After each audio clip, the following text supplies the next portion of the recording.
Your grandparents accidentally unlocked the easiest achievement in history, buying a house, having 3 kids, and retiring on one salary. Today, doing just one of those feels like beating Dark Souls with a steering wheel. Nobody announced this. It just happened quietly, while everyone was busy trying to afford rent. The global birth rate has been falling for decades. In the US, it hit a record low in 2023. South Korea's is so low that economists are describing it as a national emergency. Japan is paying people to have children, and it's not working. Italy is offering cash bonuses. Hungary made it a policy priority. None of it is working because none of it addresses the actual problem. It's like putting a band-aid on a sinking cruise ship and then wondering why the buffet is still underwater. Having a child didn't become less desirable, it became less affordable. And those are completely different things with completely different solutions. Here's what the numbers look like. In 1990, the average cost of childcare in the US was around $4,000 a year. Today, it's closer to $18,000. In major cities, it crosses $30,000. That's not adjusted for anything exotic. That's just the cost of someone watching your child while you go to work so you can pay for the person watching your child. It's the snake eating its own tail, but the snake costs $2,500 a month. Healthcare premiums for a family plan have increased over 200% since 2000. The average cost of a hospital birth in the US without complications is around $14,000 before insurance. With complications, it goes up fast. In a country where medical debt is a leading cause of personal bankruptcy, starting a family means starting it already financially exposed. Congratulations. It's a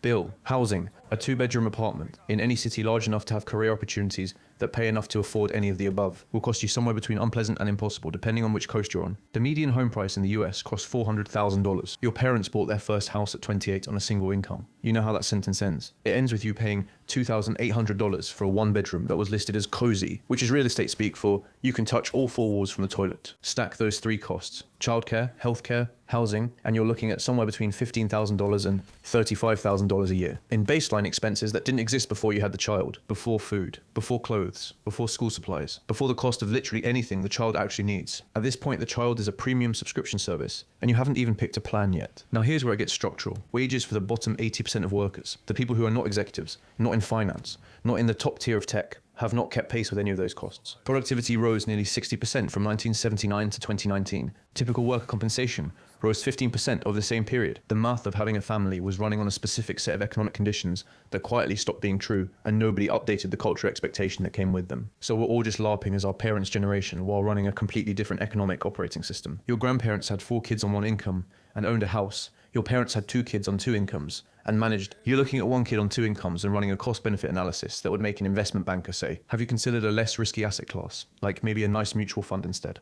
That's not a value shift, that's arithmetic. And here's the part that doesn't get said plainly enough. The modern economy was not designed around people who have families. It was designed around people who don't. The ideal employee of 2026 is mobile, available, willing to relocate for a promotion, able to work late without a school pickup at 3 p.m, creating a hard stop, unbothered by a company that offers good health insurance, but no parental leave, or 3 weeks of parental leave, followed by an unspoken understanding about what happens to your career trajectory, if you take all of it. The unspoken understanding is usually you will be quietly moved to a role where your main responsibility is refreshing your LinkedIn feed. Corporate structures reward the person who can give more hours. Families require hours. Those 2 things are in direct conflict, and the conflict has been resolved quietly in favor of the corporation for about 40 years. Remote work briefly made this better. Then companies brought everyone back to the office, and the problem came back with them, like a boomerang made of middle management insecurity. Here's what you're actually choosing between right now. If you're in your mid to late 20s or early 30s and thinking about this, you can have a child and accept that your financial trajectory changes significantly, not in a vague things get harder way, in a documented, calculable way where your retirement savings slow down, your career flexibility shrinks, your margin for unexpected expenses disappears, and you spend the first 5 years of the child's life doing math in your head at 2 a.m. that you didn't expect to be doing. Fun fact, no baby book mentions the 2 a.m. mental spreadsheet ritual. It's a hidden level, or you can wait until you're more financially stable, which is what most people are doing, except the goalposts. For financially stable, keep moving, because the costs keep rising faster than the income does. So waiting becomes indefinite waiting, and indefinite waiting becomes not having children at all. Not because you didn't want them, but because the window closed while you were trying to prepare for it. It's like grinding side quests in a video game until you're over-leveled, and then realizing the main quest expired. This is not a generational attitude problem. There is no epidemic of young people deciding they prefer brunch to children. The data on this is clear. Surveys consistently show that people want more children than they're having. The gap between desired family size and actual family size is at a historic high. People want kids, they're just doing the math and coming up short. The math is not being cute about it. The math is a bully. Viktor Frankl, writing in Man's Search for Meaning, about what happens to people when external forces strip away their ability to make basic life choices, describes something that applies here more directly than it should. He wrote that when a person can no longer choose their own path, something fundamental breaks in how they see the future. He was writing about the most extreme conditions imaginable, but the structure of the feeling translates. When something as fundamental as continuing your own family line becomes a financial calculation, you might fail. You stop relating to the future as something you're building. You start managing it. You start bracing for it. Those are different orientations toward life, and they produce different people and eventually different societies. It's the difference between planting a garden and just trying not to get evicted by the future. South Korea didn't develop the lowest birth rate in recorded history because Korean people stopped wanting families. They developed it because Seoul has some of the most expensive housing in the world relative to income and the most demanding work culture in the developed world, and childcare costs that consume a majority of a typical family's income. The signal is economic. The response is demographic. You can't fix that with a government dating app and a heartfelt PSA, and that's the pattern everywhere this is happening. The cities and countries where the cost of living is highest relative to wages are the ones with the lowest birth rates. It's not complicated. It's just inconvenient for the people who would have to change something to fix it. Inconvenient, meaning they'd have to admit the whole system was calibrated for a different century and maybe do something about it, which is a lot to ask from a quarterly earnings call. So what do you do with this? Not a 5-step plan, not a call to action. But nothing you can do. It is what it is either, because that's the other trap. Understanding a structural problem doesn't mean surrendering to it. It means you stop blaming yourself for it and start making decisions with clear eyes instead of confused ones. The people who do build families in this environment, and plenty of people do, aren't doing it because they found a loophole in the cost structure. They're doing it because they made a decision, probably earlier than felt comfortable, to treat it as the priority and build everything else around that, instead of waiting until everything else was perfect first. Because everything else being perfect first is not a finish line. It's a moving target that keeps retreating, like a mirage that charges you rent. Morgan Housel wrote something in The Psychology of Money that has stayed with me. He said the highest form of wealth isn't having a lot of money. It's having control over your time. And the people who build that kind of control don't do it by waiting until they feel ready. They do it by making small, consistent, unglamorous decisions over a long period of time that most people around them are not making. Unsexy decisions. Decisions that don't come with a notification. That means starting to invest earlier than feels necessary.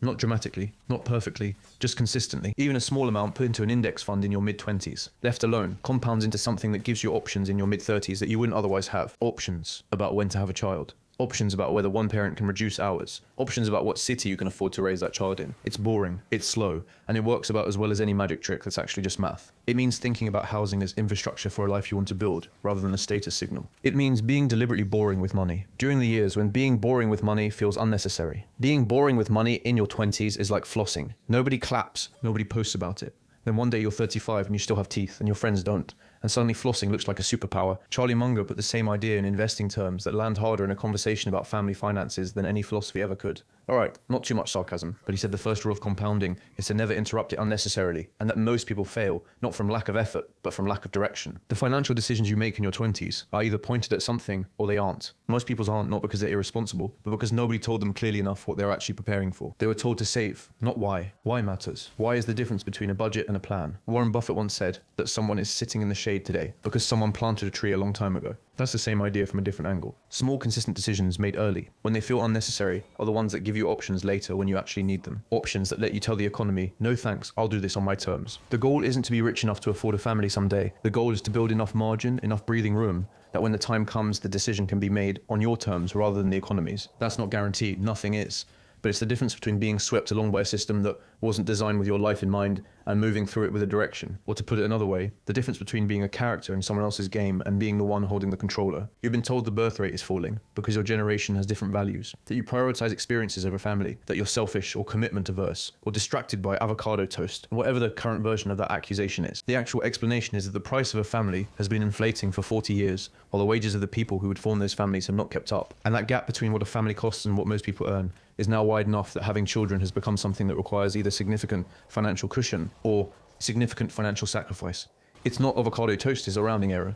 It's the cost of existence. That's not a cultural failure. That's a pricing problem. And pricing problems have causes. The causes are specific. The causes are decisions that were made by people in rooms that you weren't in about how to structure healthcare and childcare and housing and labor markets. Decisions that made a lot of things more efficient and profitable. And that as a side effect made the basic continuation of human family life into a luxury. Some people can afford and some people can't.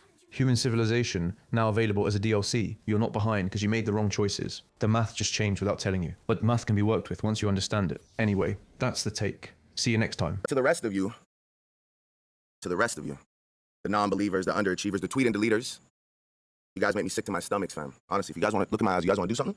You guys, that's what I thought. No, that's what I thought. That's what I